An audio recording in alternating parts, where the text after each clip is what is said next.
दुनिया में इस वक्त जियो पॉलिटिकल कंडीशन बहुत ज़्यादा उथल पुथल से भरी हुई है। कई देशों के बीच युद्ध चल रहा है तो कई देशों के बीच सीज़फायर भी हो रहे हैं और इसी बीच अब एशिया के लिए बहुत इंपॉर्टेंट संगठन है क्वाड, उसके मिनिस्ट्रियल मीटिंग शुरू हो रही है अमेरिका में। भारत के विदेश मंत्री एस जयशंकर भी इस वक्त अमेरिका में हैं उसी मीटिंग में हिस्सा लेने के लिए, विदेश मंत्रियों की, क्वाड देशों के विदेश मंत्रियों की मीटिंग में हिस्सा लेने के लिए और उस पर बात करने के लिए और अमेरिका से जुड़ी तमाम बातें, भारत और अमेरिका के बीच हालात, जो ताज़ा रिश्ते हैं उन पर बात करने के लिए और दुनिया में जो उथल पुथल है उन सब पर बात करने के लिए इस वक्त हमारे साथ मार्गरेट मैक्लियोड हैं, जो कि अमेरिका की विदेश विभाग की प्रवक्ता हैं, बड़ी अच्छी हिंदी बोलती हैं। उनसे बात करते हैं। मार्गरेट, बहुत स्वागत है आपका टीवी9 भारतवर्ष पर। आपका धन्यवाद। मार्गरेट, सबसे पहले तो मुझे ये बताइए, क्वाड क्योंकि एक बहुत अहम संगठन है दुनिया के लिहाज से, एशिया के लिहाज से, और जिन दो देशों को हम दोनों रिप्रेजेंट करते हैं, भारत और अमेरिका, उनके लिहाज से भी, तो अभी क्वाड की विदेश मंत्रियों की जो मीटिंग चल रही है उसको लेकर वहां पर इस बार की मीटिंग में क्या अहम है, क्या एजेंडा है और क्या हो सकता है वहां पर, जरा इस बारे में हमें बताएं।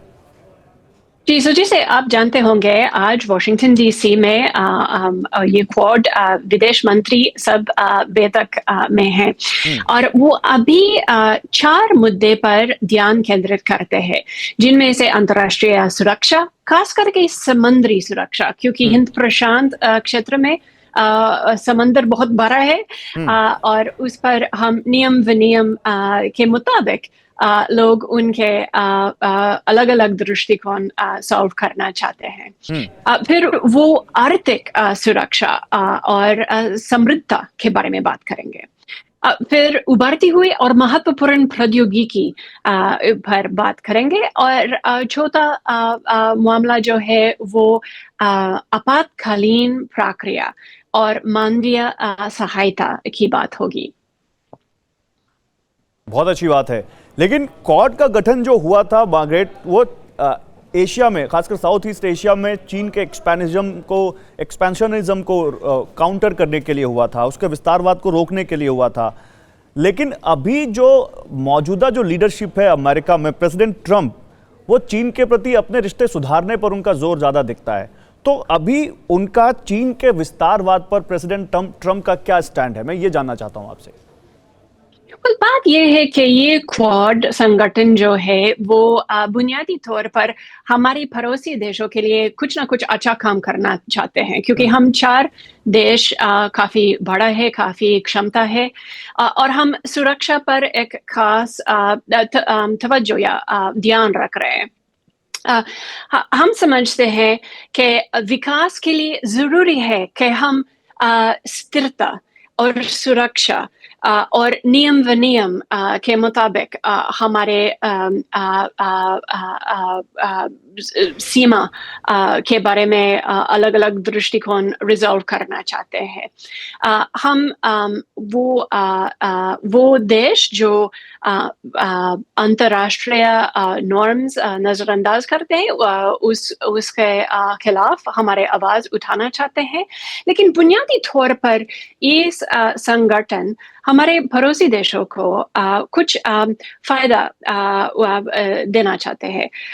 अगर मैं कुछ ठोस उदाहरण दे दूं तो Indo Pacific maritime domain awareness program है, जिसके तहत हम दूसरे देशों को उनके सीमा के समुद्री सीमा के अंदर ही क्या क्या हो रहा है, कौन कौन है और वो किस किस्म के जहाज भेज रहे हैं, ये जानकारी, ये ज्ञान उनके लिए बहुत उपयोगी है और हमारे 4 देशों के बीच में वही मालूमात हासिल करने का क्षमता है। फिर हम शिक्षण भी देते हैं, क्योंकि हम देखते हैं कि साइबर नेटवर्क्स ज्यादा मजबूत, शक्तिशाली बनने के लिए टेलीकॉम प्रोफेशनल्स, टेलीकॉम काम करने वाले लोगों को ज्यादा प्रशिक्षण की जरूरत है। 1400 टेलीकॉम प्रोफेशनल्स हिंद प्रशांत क्षेत्र से इन क्वाड संगठन के तहत खास तालीम ले लिया किया। और फिर हमने देखा कि बर्मा के भूकंप के बाद क्वाड के सदस्य कैसे एक साथ सहयोग करके बर्मा के लोगों के लिए काम कर सकते थे। तो फिर मैंने जो आपसे सवाल पूछा, मैं उसको थोड़ा सा और आगे बढ़ाता हूं। मैं ये जानना चाहता हूं, क्योंकि क्वाड को कहा गया कि एक नॉन मिलिट्री ऑर्गेनाइजेशन है, बट देन आपने कहा कि जो देश अंतर्राष्ट्रीय नॉर्म्स का पालन नहीं करते हैं उनके खिलाफ क्वाड देश अपनी आवाज मजबूती से उठाते हैं। तो क्या क्वाड अब एक नॉन मिलिट्री ऑर्गेनाइजेशन से हम उसको जमीन पर मिलिट्री ऑर्गेनाइजेशन के तौर पर भी उभरते हुए देख सकते हैं? उसके बारे में अभी बात नहीं हो रहा है। ये तो एक दिफाई मुआहदा या इत्तेहाद नहीं है। बस एक संगठन है, एक ढांचे है जिसके के अंदर चार बड़े-बड़े देश एक दूसरे से सहयोग करके हमारे हिंद प्रशांत के पड़ोसियों के लिए सुरक्षा बढ़ाने के लिए काम कर रहे हैं। तो ये जो अभी हमने देखा कि क्वाड ने समुद्री सुरक्षा को बढ़ावा देने के लिए एट सी ऑब्जर्वर मिशन का अभी शुभारंभ किया, ये मिशन क्या है, इसमें क्या होगा? तो मेरा ख्याल में हम घोषणा के लिए इंतजार करना है उसके ज्यादा विवरण के लिए। लेकिन मैं आपको एक दूसरा उदाहरण दे सकती हूँ कि मई में क्वाड के सदस्य से अलग-अलग प्रतिनिधि हवाई रियासत या प्रदेश आए अमेरिका के, और वहाँ पे मानवीय सहायता और के लिए हमारे लॉजिस्टिक्स नेटवर्क का एक टेबल टॉप एक्सरसाइज था, जिसमें सब लोग मेज पर आए और उनके अलग-अलग देशों के प्रक्रिया के बारे में बात करके थोड़ा सा प्रॉब्लम सॉल्विंग कर सकते थे कि हम एक दूसरे से कैसे सहायता कर सकेंगे अगर मानवीय सहायता की ज़रूरत होगी भविष्य में। नहीं, लेकिन क्या क्योंकि क्वाड देशों में अमेरिका सबसे बड़ा देश है, सबसे पावरफुल देश है, और अमेरिका की बहुत ज़रूरत होगी इस संगठन को। क्या क्वाड को लेकर जो अमेरिका की नई सरकार है या ट्रंप गवर्नमेंट है वो कितना सीरियस है, और एशिया के लिहाज से वो क्वाड को कितना अहम और मजबूत संगठन मानती है मौजूदा गवर्नमेंट अमेरिका की? हम देखते हैं कि ये क्वाड संगठन में चारों देश का अलग-अलग क्षमता है, और हम अलग-अलग क्षमता एक साथ करके और काम कर सकते हैं। हमारे शक्ति साथ मिलकर ज्यादा अच्छा असर या प्रभाव कर सकते हैं। और जैसे सेक्रेटरी रूबियो ने कहा, इस ट्रंप प्रशासन में हम जो भी विदेश नीतियों में काम करेंगे वो अमेरिकी राष्ट्र हित में है। लेकिन अच्छी बात यह है कि क्वाड के दूसरे सदस्यों के अपने राष्ट्र हित में भी बहुत सारे काम है जो हमारे वो इंटरसेक्शन में है। एक स्वीट स्पॉट है जो अमेरिका की राष्ट्र हित में है और भारत की राष्ट्र हित में है, और जापान, ऑस्ट्रेलिया भी। हमारे एक साझा दृष्टिकोण है कि हिंद प्रशांत में एक ऐसा मोहल्ला चाहिए, एक ऐसी स्थिति चाहिए जिसमें लोकतांत्रिक मूल्य महत्वपूर्ण समझा जाता है। देश नियम विनियम के अनुसार काम करते हैं, और हम समझते हैं कि हमारे साझा हित काफी ज्यादा है। अब मैं थोड़ा बायलैटरल जो रिलेशनशिप्स हैं इंडिया और अमेरिका की, उस पर बात करना चाहूँगा, भारत और अमेरिका के द्विपक्षीय संबंधों पर। देखिए, आप भी जानती हैं मार्गरेट कि भारत और अमेरिका दोनों आतंकवाद के पीड़ित रहे हैं, और क्वाड क्योंकि एशिया से जुड़ा हुआ है। अभी जब ये बायलैटरल मीटिंग्स होंगी तो क्या उसमें आतंकवाद पर भी बात होगी? क्योंकि विदेश मंत्री क्वाड मीटिंग में तो आतंकवाद पर अपनी बात रख सकते हैं, और क्या उसमें भी पाकिस्तान स्पॉन्सर्ड टेररिज्म पर बात हो सकती है? मैं हमारे निजी कूटनीतिक बातों के एजेंडे के बारे में ज्यादा तफसील में बात नहीं करूंगी, लेकिन बड़े पैमाने पर बात करूं तो जाहिर है कि पहलगाम के हमले के बाद अमेरिकी सरकार भारतीय सरकार को कहा कि आतंकवादी के खिलाफ सहयोग करना चाहते हैं, जारी करना चाहते हैं।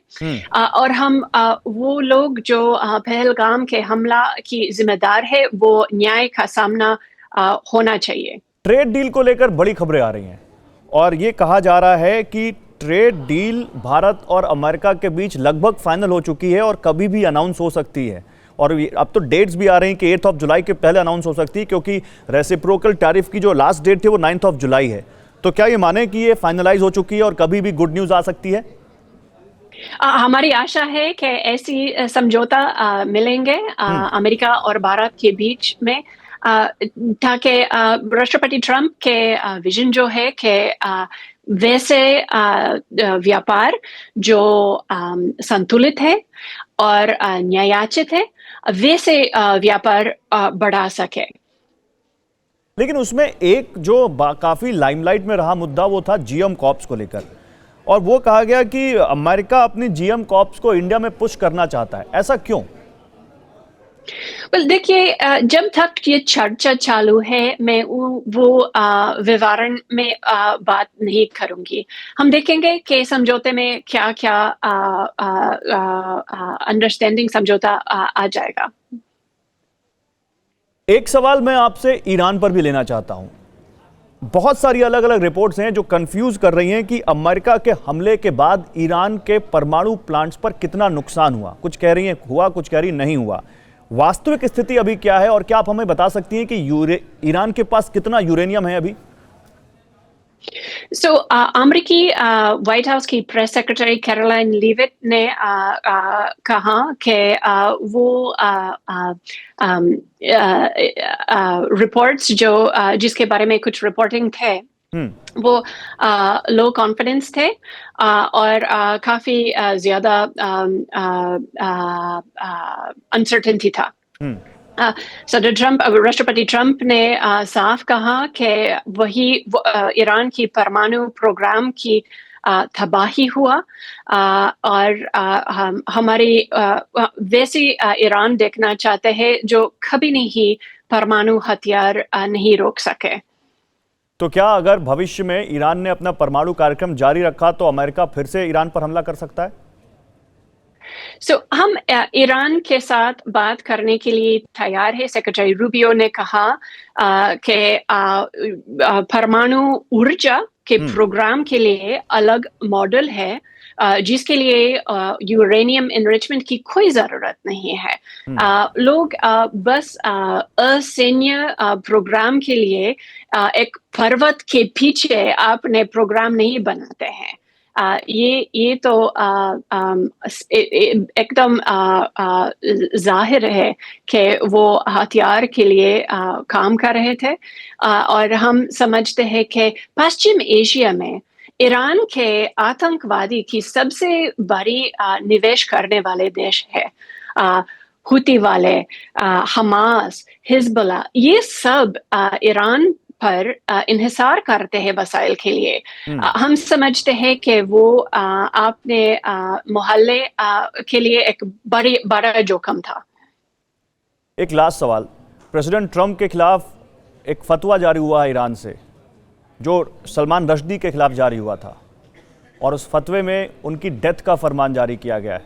इसको लेकर अमेरिका में कितना कंसर्न है? ईरान के फतवा के बारे में बेहतर हो कि आप ईरान का रुजू किए। राष्ट्रपति ट्रंप चाहते हैं कि न सिर्फ ईरान के साथ बल्कि पूरी दुनिया में शांति हो, और हम वही लक्ष्य के लिए कूटनीतिक काम जारी रखेंगे। मार्गरेट, आप हिंदी बहुत अच्छी बोलती हैं। हमारे व्यूवर्स को अगर ये ना पता चले कि मार्गरेट की हिंदी इतनी अच्छी कैसे है, तो फिर ये इंटरव्यू अधूरा रह जाएगा। कैसे है आपकी हिंदी इतनी अच्छी? वो मैं भारत में रहती थी कई साल तक और कक्षा भी ले ली। Thank you so much Margaret, आपका हमारे लिए अपना समय निकालने के लिए और TV9 के दर्शकों को इतनी इंसाइटफुल जानकारियां देने के लिए। Thank you so much. आपका भी धन्यवाद।